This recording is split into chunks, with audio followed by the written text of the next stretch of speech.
Paladins are kind of weird to me in terms of where exactly they get their divine powers from. If all good-aligned paladins served good-aligned gods and their oath had something to do with upholding what that god stands for, sure.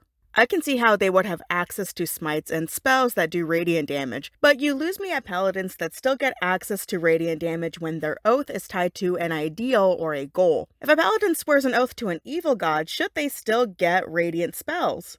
If we are comparing them to clerics, then yeah. Clerics of all kinds can still use spells that deal radiant damage. The only exception to this is the spell Spirit Guardians. It says in the text that if you're an evil character, then your Spirit Guardians does necrotic damage. Those are the world-building questions I have. As for a player motivation question, do paladins have access to these spells as a constant reminder that the player should play like an archetypal hero? In Advanced Dungeons & Dragons, if a player did a thing they knew was bad and did it on purpose, they didn't turn into an Oathbreaker and get cool necrotic powers. They just lost everything, and they couldn't get their unique powers back. At all. And they will go back to being a fighter class. That's rules as written. And lastly, Anders in Baldur's Gate 3, in my opinion, should not have any divine smites because he is contracted with Zariel, the Archduchess of Avernus. That should have been a necrotic smite, just special to him in the game.